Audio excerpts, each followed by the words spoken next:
আল্লাহ রাব্বুল আলামিন এই পৃথিবীতে তার এক বান্দাকে জাগতিক সব সম্পদ দিতে চেয়েছিলেন, কিন্তু সে বান্দা সব জাগতিক সম্পদকে উপেক্ষা করে মাবুদের সঙ্গে দেখা করা বেশি জরুরি, বেশি পছন্দ মনে করেছেন।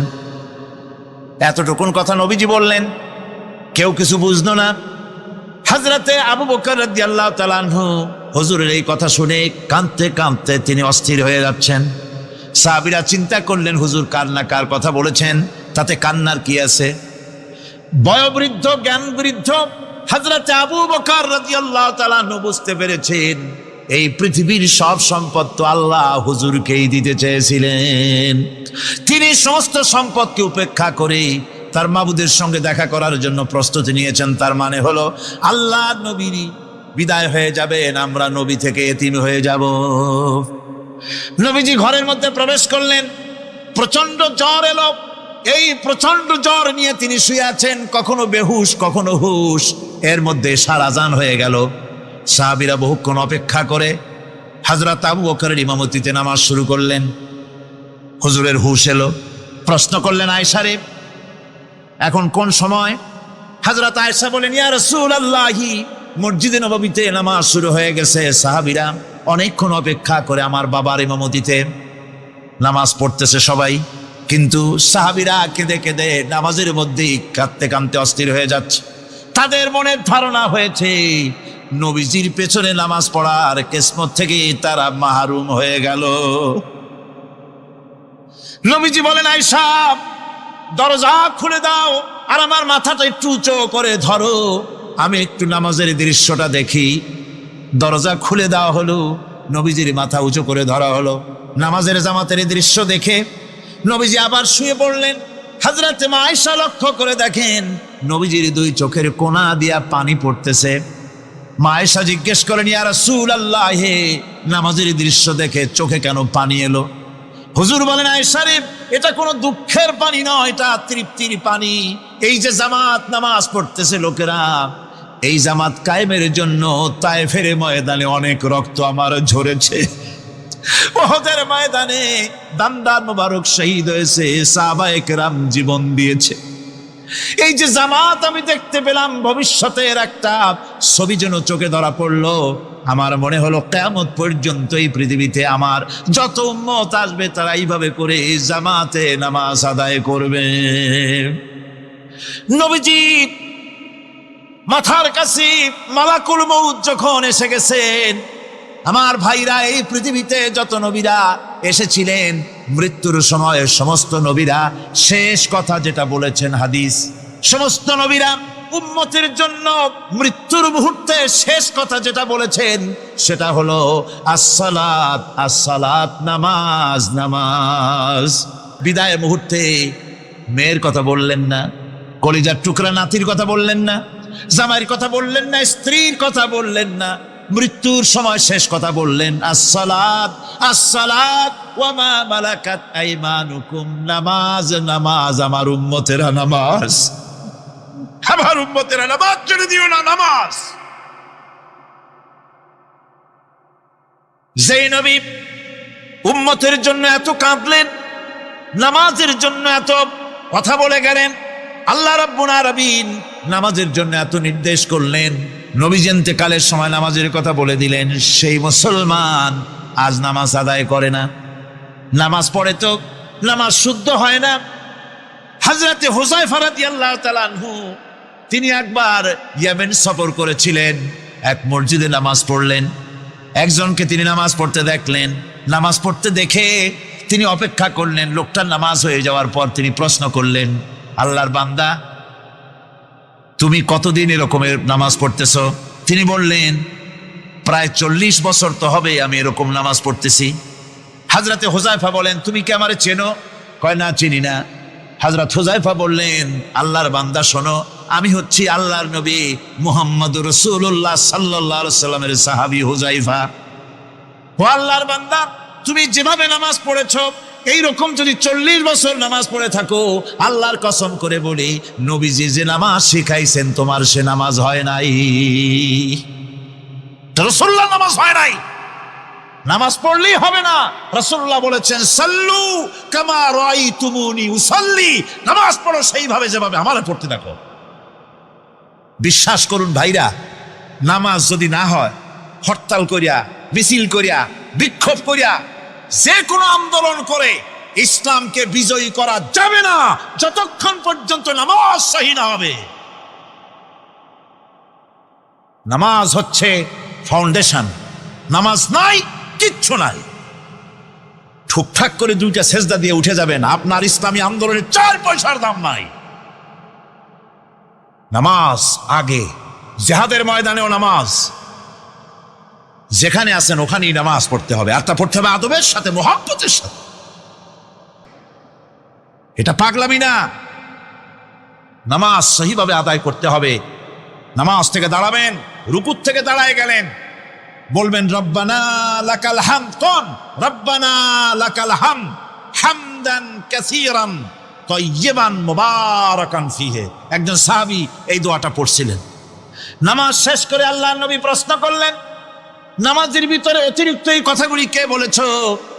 সাহাবী ভয় পেয়ে গেলেন। ভয় ভয় তিনি বললেন, হুজুর আমি বলেছি। হুজুর বললেন, তুমি জানো না আমি নবী, তুমি নবী না, আমি যা দেখি তুমি দেখতে পাও না।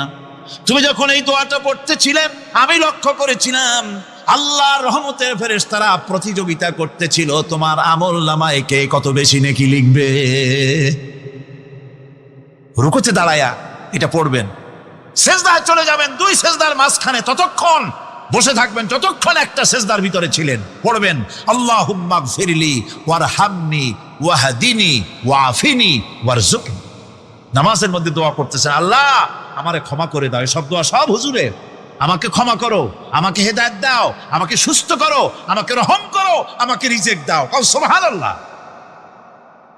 নামাজের ভিতরে দোয়া কবুলের সময়, নামাজের সেজদার ভিতরে দোয়া কবুল হয়। এইভাবে করে রাসূল করিম সাল্লাল্লাহু আলাইহি ওয়াসাল্লামের নামাজটা কেমন হাক্কানি উলামাদের কাছ থেকে জেনে নেবেন। যেহেতু হুজুর বলেছেন সাল্লু কামা রাআইতুমুনি উসাল্লি, নামাজ পড়ো সেইভাবে যেভাবে আমাকে পড়তে দেখো। নামাজের ভিতরে একাগ্রতা লাগবে, ভালোবাসা লাগবে, ভয় লাগবে, মুহাব্বত লাগবে। পরিপূর্ণ সময় নিয়ে শান্তিপূর্ণভাবে নামাজ পড়তে হবে। আর যত তাড়াহুড়া সব হচ্ছে নামাজের মধ্যে, ঠিক কিনা ভাইরা?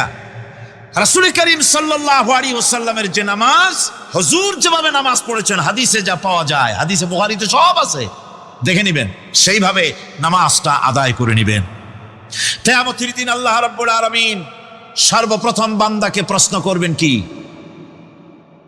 বুখারী শরীফে এসেছে, আন আবি হুরায়রা রাদিয়াল্লাহু তাআলা قال سمعت رسول الله صلى الله عليه وسلم يقول إنما يحاسب به العبد يوم القيامة من عمله صلاته।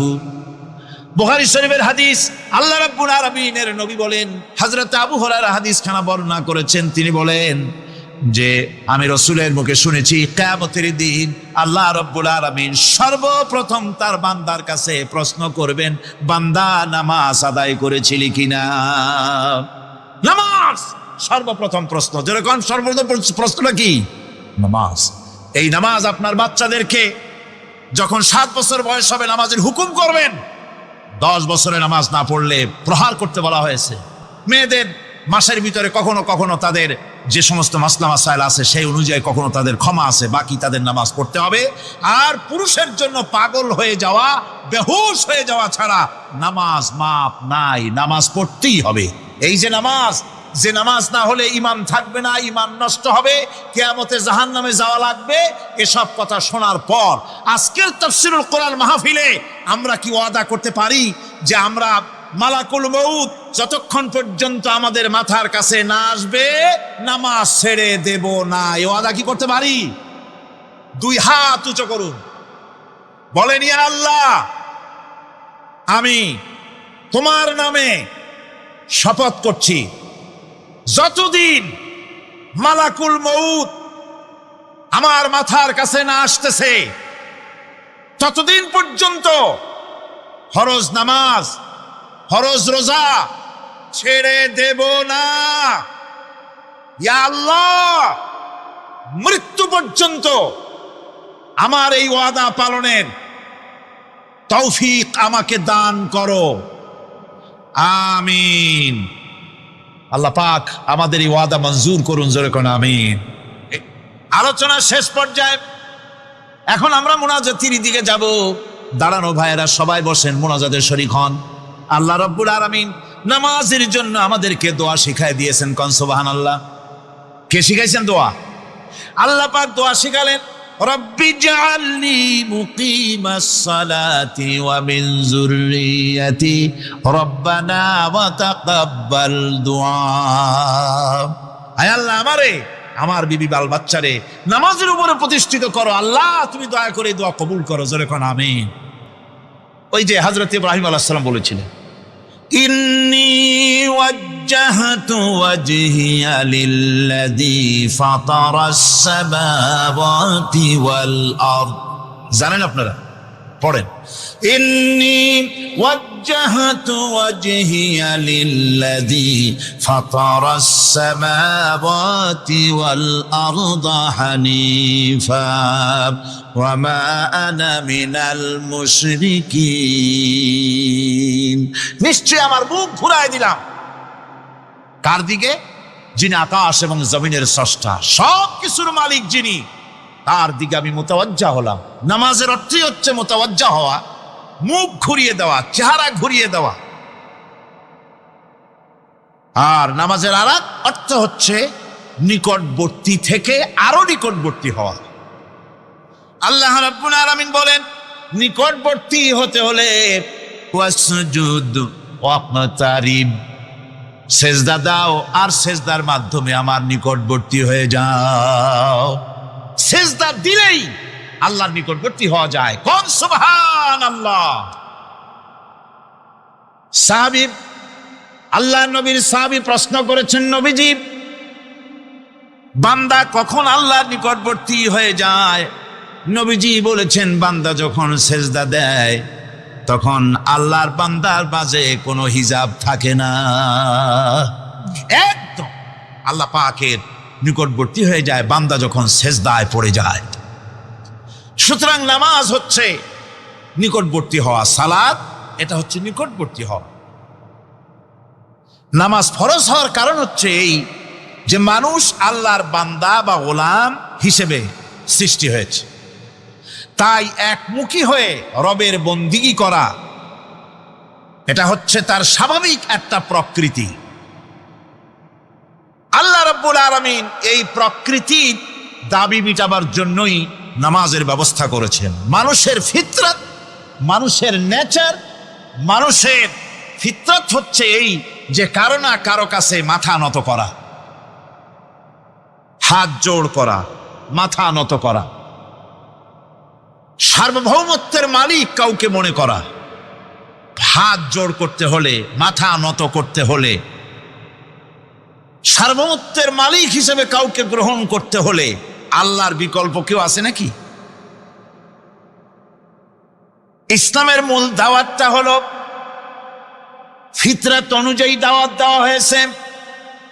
মানুষ যেন মাথা নত করে, গোলামি করে। এজন্য আল্লাহ রাব্বুল আলামিন বলেছেন যে আমি মানুষ এবং জিনকে সৃষ্টি করেছি, তার কারণটাই হলো মা খালাকতুল জিন্না ওয়াল ইনসা ইল্লা লিয়াবুদুন। মানুষ আর জিন জাতিকে সৃষ্টি করা হয়েছে ইবাদতের জন্য, গোলামির জন্য। ইবাদত আর গোলামি এটাই করতে হবে, গোলামি করতে হবে, দাসত্ব করতে হবে। আর এই দাসত্ব, আল্লাহর আনুগত্য, এই গোলামির দাওয়াত দিয়েছেন দুনিয়ার সব নবীরা। কোন নবী বলেন নাই যে আমার গোলামি করো, কেউ বলেছেন? আল্লাহ পাক বলেন, ওয়ালাকাদ বা'আসনা ফি কুল্লি উম্মাতির রাসূলা আন ইবুদুল্লাহা ওয়াজতানিবুত তাগুত।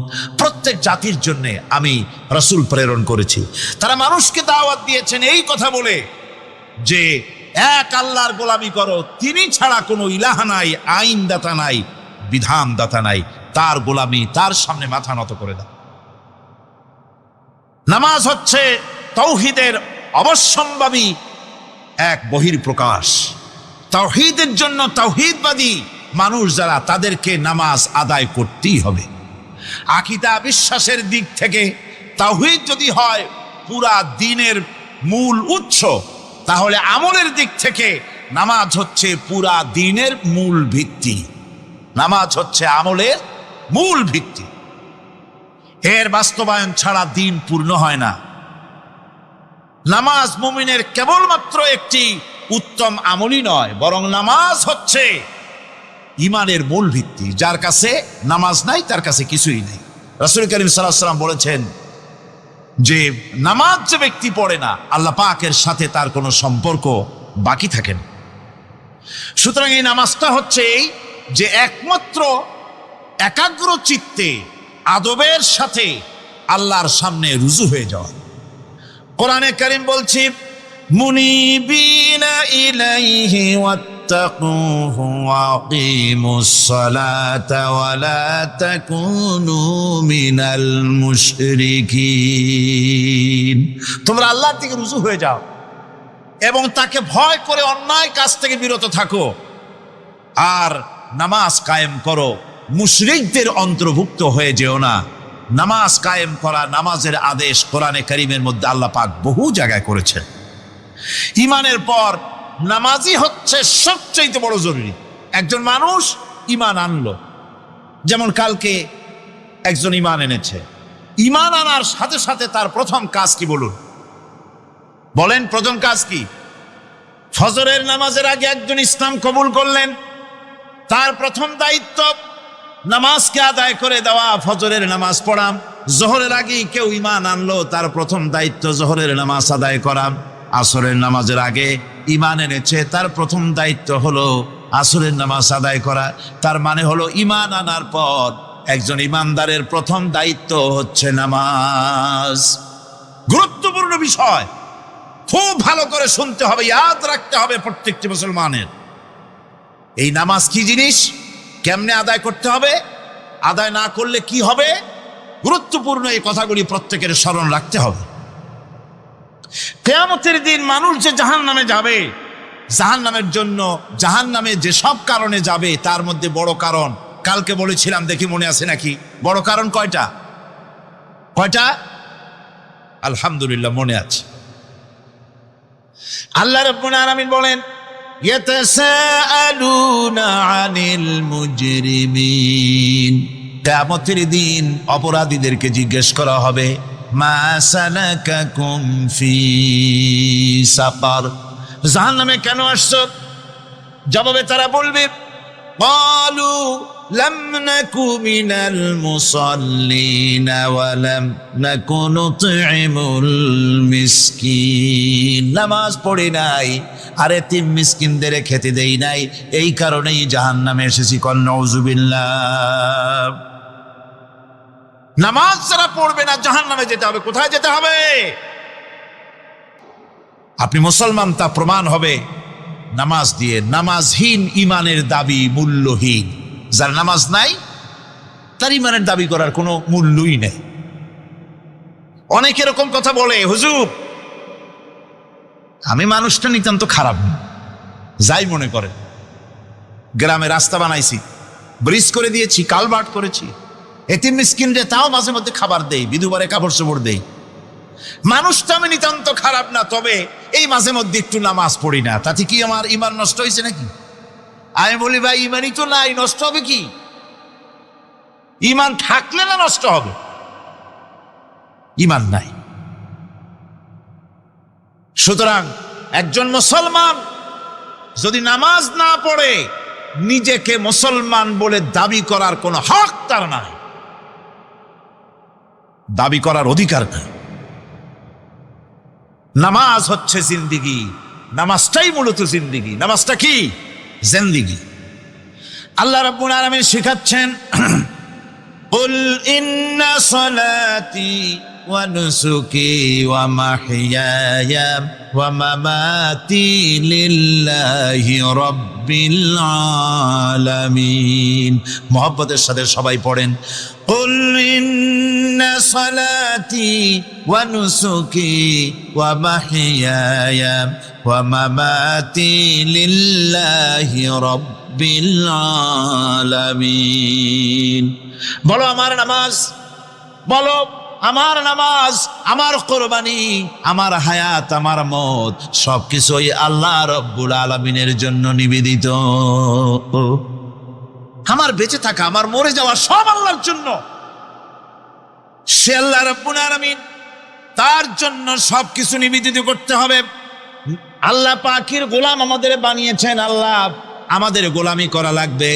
আর গোলামির নমুনা যাকাত দিয়া, হজ দিয়া, দান দিয়া, সদকা দিয়া, কোন জিনিস দিয়ে নামাজের মতো গোলামির উৎকৃষ্ট প্রমাণ বা নমুনা আর কিছুতে নাই।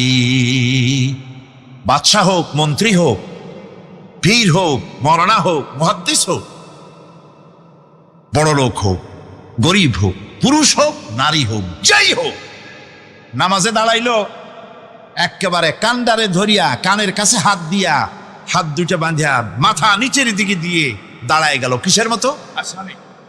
আসামির মতো, গোলামের মতো। সুবহানাল্লাহ। এদিক ওদিক তাকাইতে পারবা না, চোখটা থাকবে সেজদা যেখানে দিবা সেখানে। তাকানো নিষেধ, সেজদার দিকে তাকাও। এরপরে যখন রুকুতে গেলেন, গোলামির নমুনা হয়ে গেল। গোলামের এরকম মাথা নিচু করে থাকতে হয় প্রভুর সামনে। গেলেন, রাজা, বাদশাহ, বড় লোক, সব অহংকার চূর্ণ হয়ে গেল। নাক আর কপাল দিয়া আমার মাবুদের দরবারে মাথাটা লাগাই দিলাম জমিনের উপরে। সুবহানাল্লাহ। আমি আমার ভাষায় বলি, আমি আমার ভাষায় কথাটা এভাবে বলি, এই জমিনটা যদি কাগজ হয় আর আমার নাকটার কপালটা যদি কলম হয়, তাহলে আমি যে গোলাম দৈনিক 5 বার আমার নাক আর কপাল দিয়া জমিন নামক কাগজের উপরে, দাস খতের উপরে দৈনিক 5 বার নাক আর কপাল দিয়া সই করে দেই, আল্লাহ আমি তোমার গোলাম, আর কারো গোলাম নই, আমি একমাত্র তোমার গোলাম। ঘুমের থেকে উঠে সেজদা দিয়া বলি, দুপুরের সময় কাজ ফালাইয়া আর একবার বলি, বিকেল আসার আগেই আসরে আর একবার বলি, দিন যখন শেষ হয় আর একবার বলি, রাতে যখন শুতে যাই আর একবার সেজদা দিয়া ঘোষণা করি, মাবুদ আমি তোমার গোলাম। সুবহানাল্লাহ। কোরআনে কারীম বলছে, ফাইন তাবু وَأَقَامُوا الصَّلَاةَ وَآتَوُا الزَّكَاةَ فَإِخْوَانُكُمْ فِي الدِّينِ। সূরা তওবা এসেছে, তারা যদি তওবা করে আর নামাজ কায়েম করে, যাকাত যদি আদায় করে, তাহলে এখন তোমাদের সে দ্বীনি ভাই, এখন ভাই হয়ে গেল। একটু আগে ছিল কাফের, মুশরিক, এখন তোমার দ্বীনি ভাই। দ্বীনের গণ্ডির মধ্যে প্রবেশ করা, কলেমা পড়ার সাথে সাথেই নামাজ। নামাজ হচ্ছে দ্বীনের প্রধান গেট, দ্বীনের প্রধান তোরণ। দ্বীনের মধ্যে প্রবেশ করার জন্য এই গেট দিয়ে প্রবেশ করতে হবে। সুতরাং এই নামাজের এতই গুরুত্ব দেওয়া হয়েছে। ইসলাম যদি ক্ষমতায় আসে, আল্লাহ যেন এনে দেন, জোরে কোন আমিন। ইসলাম যদি ক্ষমতায় এসে যায়, রব্বুল আলামিন তাফসীরে মাহফিল, কোরআন সামনে নিয়া আশা করে তোমার দরবারে দোয়া করি, এই বিশাল জনসমুদ্রের দোয়া কবুল করো মাবুদ গো, এই বাংলাদেশকে ইসলামের দেশ বানাইয়া দাও। দেশটা যদি ইসলামের হয়ে যায়, আইন যদি আল্লাহর হয়, শাসন যদি সৎ লোকেরা করে, রব্বুল আলামিন কোরআন শরীফে বলেন, তাহলে তারা 4টা কাজ করবে। আল্লাযীনা মাক্কান্নাহুম ফিল আরদ আকামুস সালাতা ওয়া আতাউজ যাকাত ওয়া আমারু বিল মা'রুফি ওয়া নাহাউ আনিল মুনকার। মুমিনেরা ক্ষমতা এসে প্রথম যে কাজটা করবে, প্রথমে ক্ষমতা এসেই নামাজ বাধ্যতামূলক করবে। প্রথম কি? ওয়াজ নসিহতে অনুরোধ করা হবে না, বাবাজিরা আল্লাহর রাস্তায় নামাজটা পড়ে না। রেডিও এবং টেলিভিশনের মাধ্যমে রাষ্ট্রপ্রধান অর্ডার করে দিবেন, আজ থেকে বাংলাদেশের 12 কোটি তাওহীদি জনতা, নারী পুরুষ যারা আকেল বালিগ, সকলের জন্য নামাজ বাধ্যতামূলক, নামাজ পড়তেই হবে। বেলা যখন 1টা বাজবে সমস্ত মসজিদে আজান শুরু হয়ে যাবে। আজানের সাথে সাথে অফিস, আদালত, কল কারখানা, ক্ষেত খামার, শিক্ষাঙ্গন সব ডেডলক হয়ে যাবে। আধা ঘন্টার জন্য বন্ধ হয়ে যাবে। যারা মুসলমান অফিসে, কলেজে, ইউনিভার্সিটিতে, সর্বত্র তারা নামাজের জন্য প্রস্তুতি নেবেন। আধা ঘন্টার ভিতরে নামাজ আর খানা সেরে আবার কলেজ চলবে, বিশ্ববিদ্যালয় চলবে, কল চলবে, কারখানা চলবে, ক্যান্টনমেন্ট চলবে, সেক্রেটারিয়েট চলবে, সব আপন গতিতে চলতে থাকবে। আল্লাহর রহমত, বরকত আকাশ থেকে নাজিল হয়ে যাবে। আর এই অর্ডার যে দেওয়া হবে, নামাজ পড়বেন সেখানে। থানায় যখন আজান হবে, থানায় আজান হয়ে গেছে, থানার স্টাফ, পুলিশ যারা আছে জামাতে খাড়া হয়ে যাবে, ইমামতি করবেন ওসি সাহেব। এসপির অফিসে এসপি সাহেব ইমামতি করবেন, ডিসি সাহেব তার অফিসে ইমামতি করবেন, মন্ত্রী সেক্রেটারিয়েট ইমামতি করবেন, প্রেসিডেন্ট বঙ্গভবন ইমামতি করবেন, বিশ্ববিদ্যালয়ের ভাইস চ্যান্সেলরের ইমামতিতে সে জায়গার মুসলমান ছাত্র ছাত্রী, শিক্ষক শিক্ষয়িত্রী এক জামাতে নামাজ আদায় করবে। এই যদি হয় চিত্র দেশের, অপরাধ থাকবে। থানায় ওসি সাহেব নিজেই যদি জামাতের ইমামতি করেন, এইভাবে নামাজ আদায় করেন পুলিশদের নিয়ে জামাতে, ঘুষ আর খাবে তারা? সুতরাং নামাজ বাধ্যতামূলক করে দেওয়া হবে। নামাজ বাধ্যতামূলক, সকলকে নামাজ পড়তে হবে। নামাজ হচ্ছে অপকর্মের প্রতিবন্ধক। নামাজ পড়লে অন্যায় কাজ থেকে বাঁচার পর, অন্যায় থেকে বাঁচাই কিসে? নামাজ। আল্লাহ রাব্বুল আলামিন বলেন, উতলু মা উহিয়া ইলাইকা মিনাল কিতাবি ওয়া আকিমিস সালাম ইন্নাস সালাতা তানহা আনিল ফাহশাই ওয়াল মুনকার। হে নবী, এই কিতাব তেলাওয়াত করো, যা তোমার প্রতি অবতীর্ণ করা হয়েছে, এই কিতাব তেলাওয়াত করো আর নামাজকে প্রতিষ্ঠা করো। নিঃসন্দেহে নামাজ মানুষকে পাপাচার থেকে বাঁচায়া দেয়। অশ্লীলতা, পাপাচার থেকে মানুষকে বাঁচায় কে? জোরে চিল্লায় কোন কে? নামাজ। এই নামাজ মানুষকে অন্যায় কাজ থেকে বাঁচায় দেয়। নামাজ যে মানুষকে অন্যায় কাজ থেকে বাঁচায়, কেমনে বাঁচায়? আমরা যে নামাজ পড়ি, এই নামাজে তো আমাদেরকে অন্যায় কাজ থেকে বাঁচাইতে পারে না। নামাজি বহুত মানুষ আছে অন্যায় করে কিনা কন? না করে না? করে। নামাজি অথচ অন্যায় করে। আর আল্লাহ বলছেন নামাজিকে, নামাজ তাকে অশ্লীলতা থেকে ফিরায়। তাহলে কথা কারটা ঠিক? আল্লাহটা। জোরে বলেন, কারটা ঠিক? অবশ্যই আমার আল্লাহর কথা হক। প্রথম যে কথাটা সেটা হচ্ছে যে আমরা যা নামাজে পড়ি আমরা তা বুঝি না। কথা ঠিক কিনা? আমি যদি এখন প্রশ্ন করি সামি আল্লাহু লিমান হামিদা অর্থ কি কন, ফার্স্ট ডিভিশনে কয়েকটা লেটার নিয়ে ফেল করবেন, এরকম লোক আছেন না নাই? সুবহান রাব্বিয়াল আলা অর্থ কি জানি না, সুবহান রাব্বিয়াল আযীমের অর্থ কি জানি না, দোয়া কুনুত অর্থ কি জানি না, তাশাহুদ অর্থ কি জানি না, সূরা ফাতিহার অর্থ কি জানি না। এমন কি উযুর মধ্যে কয়টা ফরজ তাও অনেকের জানা নাই। কথা কি বেশি বললাম না ঠিক বলছি?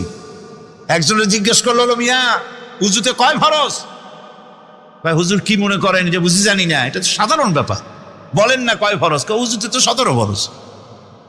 কি কি কয়? হাত ধোয়া, পাও ধোয়া, মুখ ধোয়া, নাক ধোয়া, চোখ ধোয়া, জিহ্বা ধোয়া, মাথা ধোয়া। বলতে বলতে গুনে দেখা গেল প্রায় 19টার মতো বলছে। বলা হলো, মিয়া বললেন আপনি উযুতে ফরজ 17টা, কইলেন আপনি 19টা। কয় হুজুর জানি আরো, বলি না আপনাদের ভয় তো।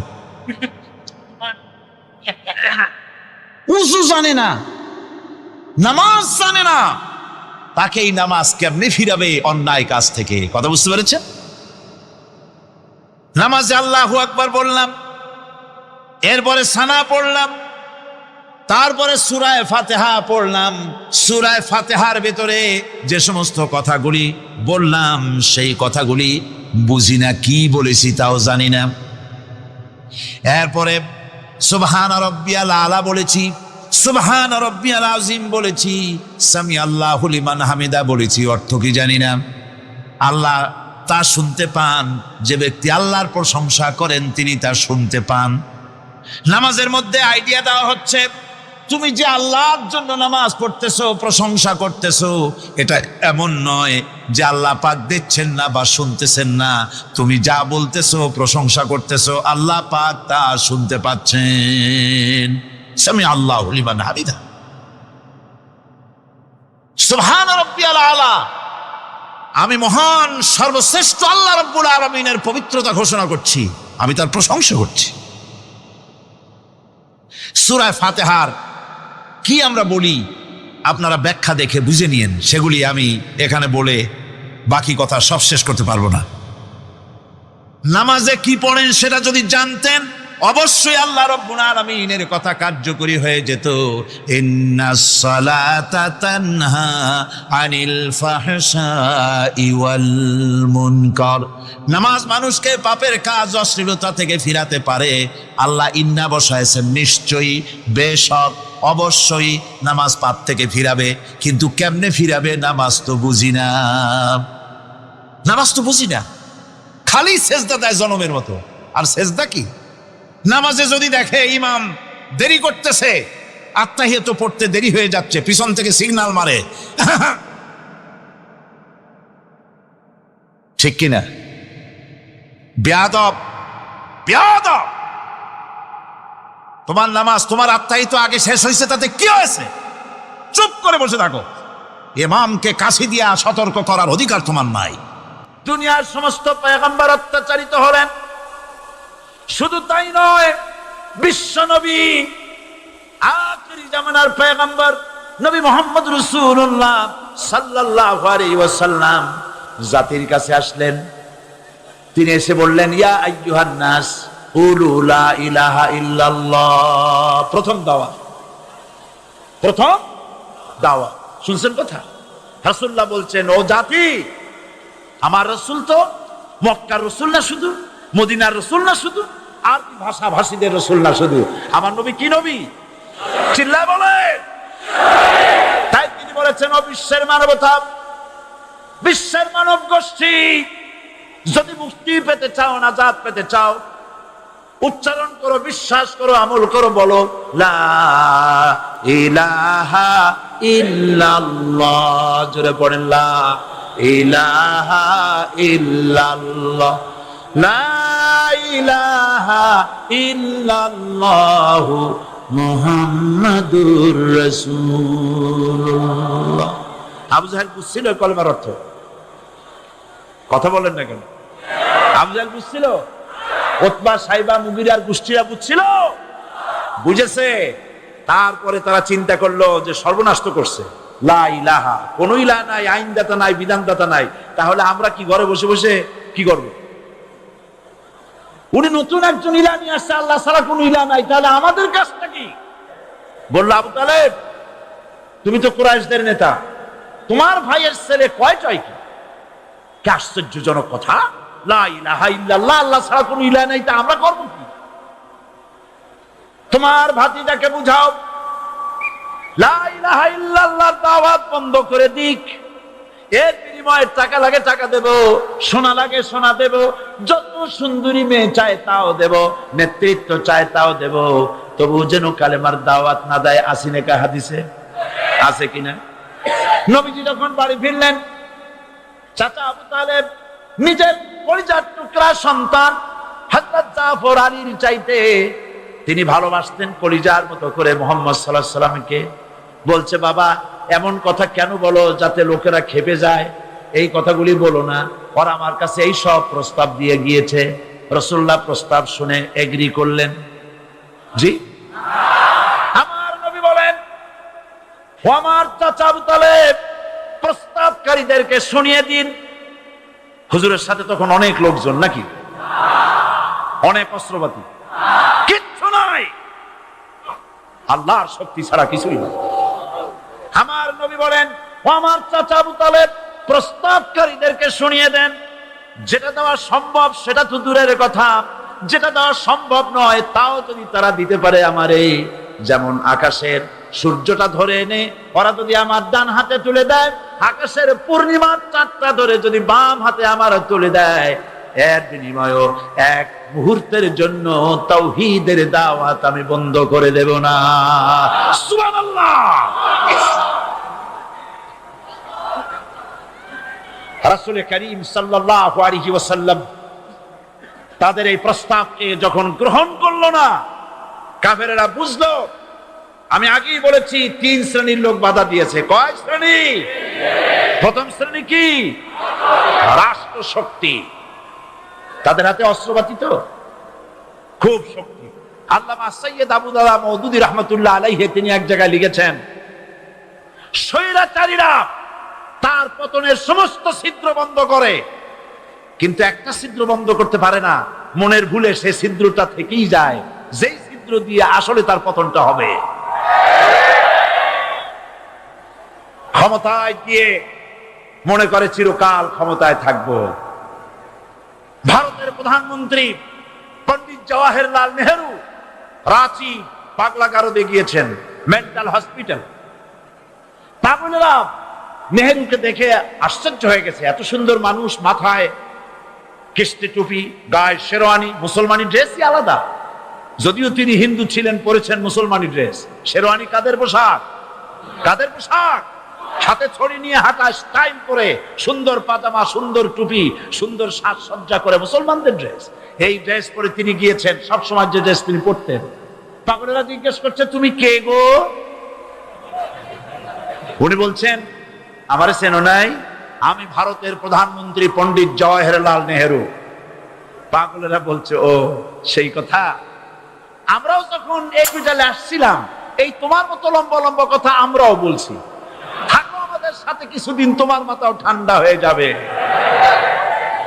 ক্ষমতায় যারা থাকে, ক্ষমতার মোহে চতুর্দিকে অন্ধকার দেখে, মনে করে আমার পতন আর হবে না। কিন্তু তোমাকে বধিবে যে গোকুলে বাড়ি শেষে। গাড়ির চাকা সব সময় উপরে থাকে না। গাড়ির চাকা সব সময় উপরে থাকলে গাড়ি তো চলবেই না। গাড়ির চাকা ঘোরে বলেই তো গাড়ি চলে।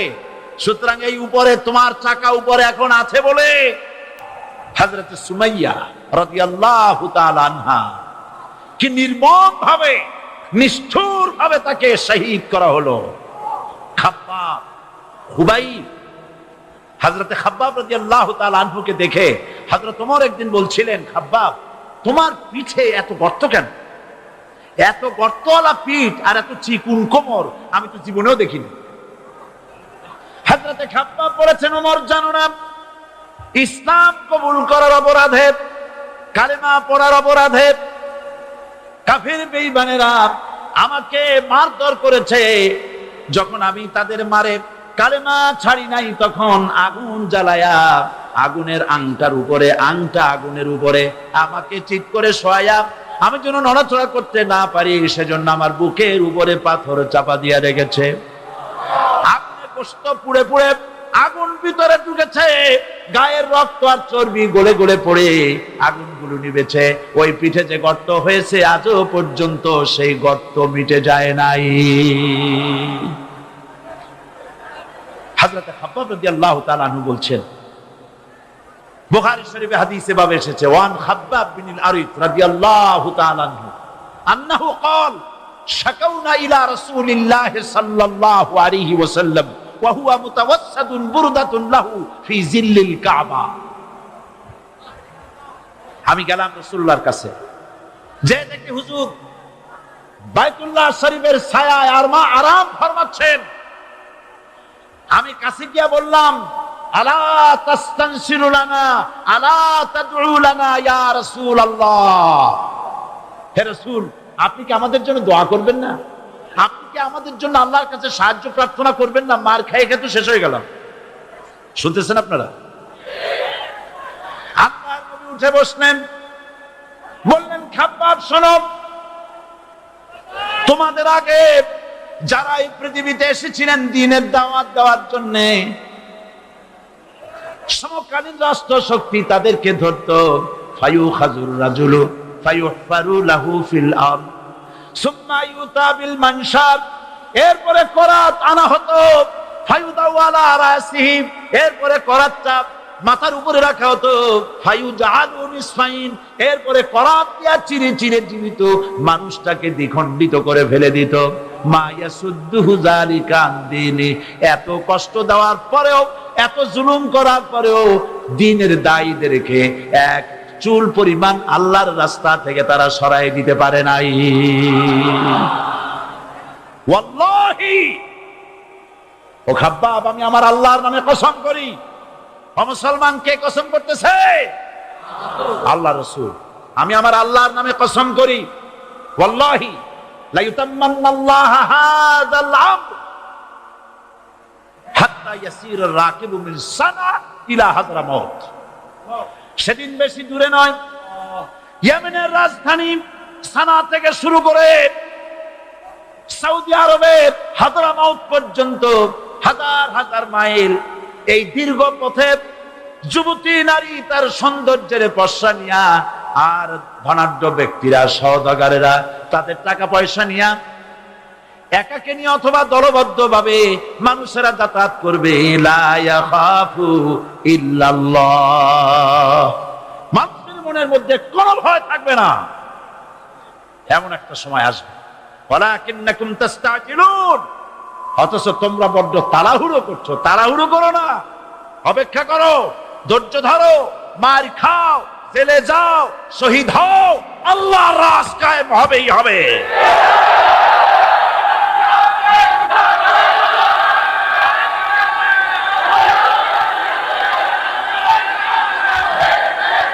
বিল্ডিং থেকে শিক্ষা গ্রহণ করুন, বিল্ডিং, ইমারত, দালান থেকে শিক্ষা গ্রহণ করুন। এই যেটা দালান আছে না পাশে, দেখতে পাচ্ছেন? এই দালান কি দিয়ে তৈরি করা হয়েছে বলেন? ইট। সমস্ত ইটেরা যদি ধর্মঘট করত, আমরা কেউ মাটির তলায় যাব না, কেউ আগুনে পুড়ে ঝামা হব না, পিক হব না, কেউ আমরা টুকরা টুকরা হব না, সবাই থাকবো উপরে উপরে, তাহলে কি দালান হইতো নাকি? এই বিল্ডিং নির্মাণ করতে গিয়া ইটের স্যাক্রিফাইস, হাজার হাজার ইটকে পিক হতে হয়েছে, পুড়ে যেতে হয়েছে, খোয়া হতে হয়েছে, ভেঙে টুকরা টুকরা হয়ে 50 ফিট মাটির নিচে যেতে হয়েছে। তারপরে ইমারত গঠন হয়েছে, সুন্দর দালান তৈরি হয়েছে।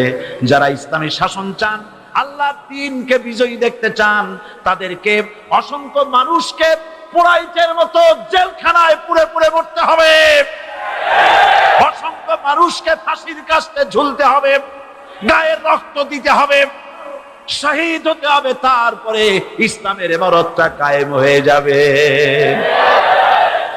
শায়ের কবি কি সুন্দর করে বলছেন, কবি সুন্দর করে বলছেন, ये शहादत गाहे उल्फत में कदम रखना, ये शहादत गाहे उल्फत में कदम रखना, लोग समझते हैं आसा है मुसलमान होना। शहादतेर ईदगाहे शामिल হয়ে যাওয়া।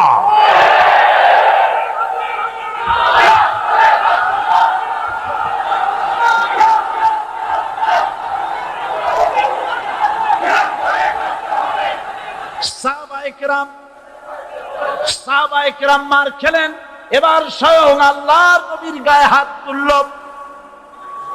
আবু জাহেল এসে হুজুরকে মারলেন, গলায় চাদর দিয়া এমন জোরে টান মেরেছে, রাসূলুল্লাহ পড়ে গিয়েছেন। হাদিসে এসেছে হুজুরের চোখ মোবারক ঠিকরে পড়ে যেতেছে, চেহারা মোবারক লাল হয়ে গিয়েছে, জমিনের উপর আছাড় মেরে ফেলেছে। রাসূলের এই অবস্থা দেখে হযরত হামজা তখনও কাফের ছিলেন, শিকার থেকে এসে তিনি এই দৃশ্য দেখলেন, দাসীর মুখে শুনলেন, ছুটে চলে গেলেন আবু জাহেলের বাড়িতে।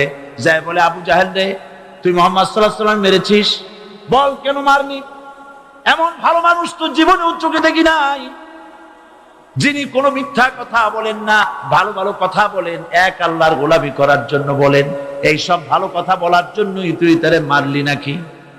আরে আবু জাহেল, তুই কি মনে করছিস মুহাম্মদ সাল্লাল্লাহু আলাইহি ওয়াসাল্লাম তার পিতা আব্দুল্লাহ মারা গেছে বলে মুহাম্মদ সাল্লাল্লাহু আলাইহি ওয়াসাল্লাম এতিম হয়ে গেছে মনে করেছিস নাকি?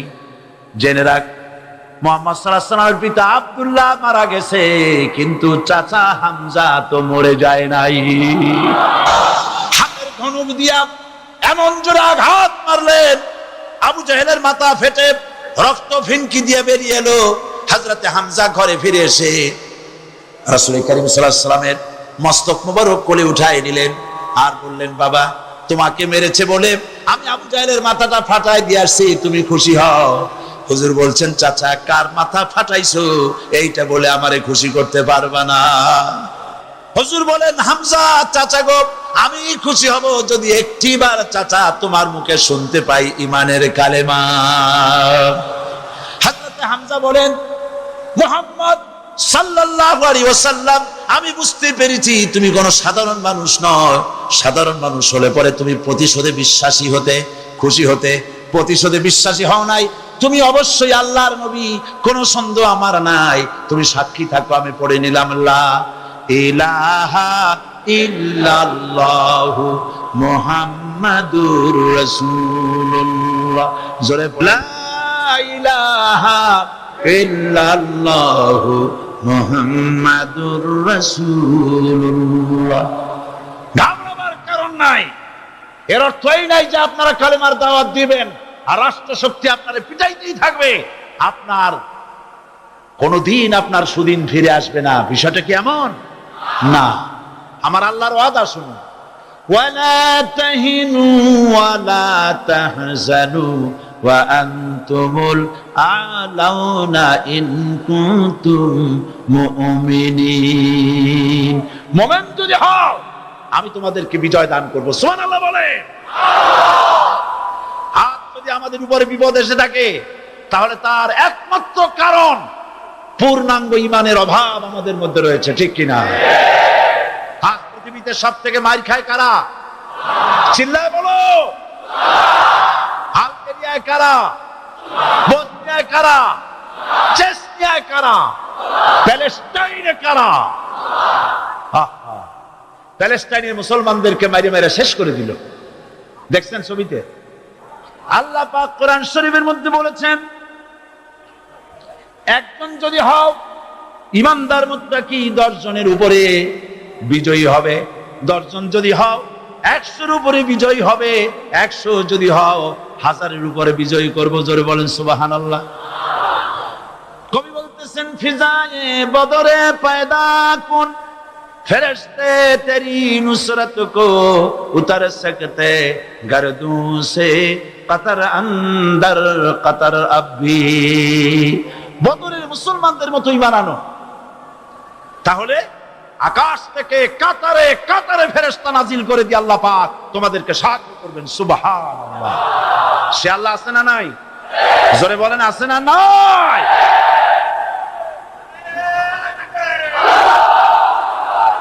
সেই আল্লাহ রাব্বুল আলামিন কোরআনে কারীমের ভিতরে আয়াতুল কুরসির মধ্যে বলে দিয়েছেন, আল্লাহু লা ইলাহা ইল্লা হুয়াল হাইয়ুল কাইয়্যুম। প্রাণ খুলে সবাই পড়েন, বসা মানুষ, দাঁড়ানো মানুষ। আল্লাহু লা ইলাহা ইল্লা হুয়াল হাইয়ুল কাইয়্যুম। আল্লাহ রাব্বুল আলামিন, তিনি ছাড়া কোনো ইলাহ নাই, তিনি সার্বভৌমত্বের মালিক কেউ নাই আল্লাহ ছাড়া। এই কথা মানুষকে ঘোষণা করতে হবে। বাধা, এই কথা বললেই বাধা দেবে কয় শ্রেণীর লোক? 3 শ্রেণী। প্রথম শ্রেণী হচ্ছে কে? রাষ্ট্রশক্তি। আজও তারা বাধা দিচ্ছে। আল্লাহর আইন দিয়ে দেশ চালাও, তারা তাদের মন মর্জি মোতাবেক আইন দিয়ে দেশ চালাবে। আল্লাহ পাক বলছেন, আলা লাহুল খালকু ওয়াল আমরু। সৃষ্টি যার, আইন চলবে তা। কারো বাবার আইন চলতে পারে না, নিজেদের তৈরি করা আইন চলবে না। ইনিল হুকমু ইল্লা লিল্লাহ। একমাত্র আইন চলবে কার? এই আইন রাসূল করিম সাল্লাল্লাহু আলাইহি ওয়াসাল্লাম মদিনায় কোরআন দিয়ে প্রতিষ্ঠিত করেছিলেন। আল্লাহর বিধান, আল্লাহর সার্বভৌমত্ব কায়েম করেছিলেন। কোরআন সংবিধান হলো, চুরি বন্ধ হলো, ডাকাতি বন্ধ হলো, জেনা বন্ধ হলো, হত্যা বন্ধ হলো, ধর্ষণ বন্ধ হলো, সব কিছু বন্ধ হয়ে গিয়ে মুসলমানেরা শান্তি লাভ করলো, পৃথিবীর মানুষ শান্তি লাভ করলো। সুবহানাল্লাহ বিহামদিহি। মুসলমানেরা শত্রু চেনে না, বন্ধু চেনে না। বন্ধুকে বানাইছে শত্রু, শত্রুকে বানাইছে বন্ধু। কে বন্ধু কে শত্রু চিনাই দিবেন কে? আল্লাহ। বলেন কে দিবেন? আল্লাহ রাব্বুল আলামিন কোরআনে কারীমের মধ্যে পরিষ্কার করে বলেছেন, লাতাজিদান্না আশাদ্দান নাসি আদাওয়াতান লিল্লাযীনা আমানুল ইয়াহুদা ওয়াল্লাযীনা আশরাকু।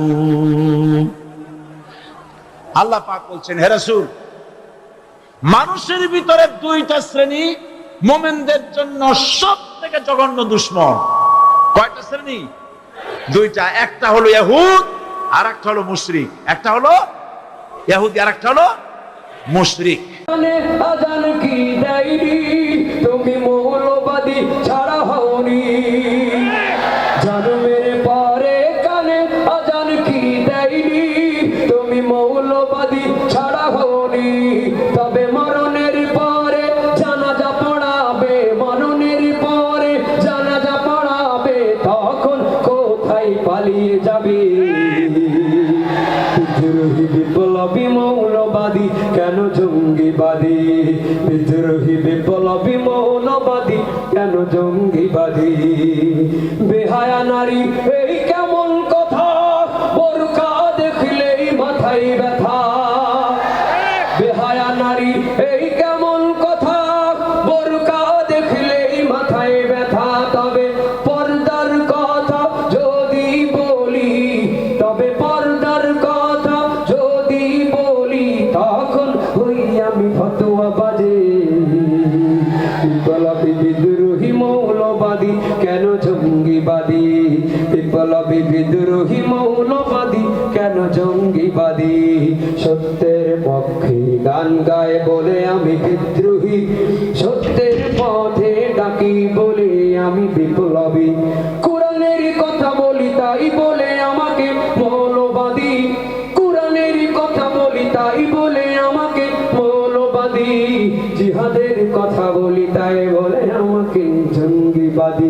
আমি বিদ্রোহী, বিদ্রোহী বিপ্লবী মৌলবাদী কেন জঙ্গিবাদী? বিদ্রোহী বিপ্লবী মৌলবাদী কেন জঙ্গিবাদী? বিদ্রোহী বিপ্লবী মৌলবাদী কেন জঙ্গিবাদী? রাগ হয়েছেন আপনারা? ভয় করতেছে নাকি আমাদের? ভয় আসে না?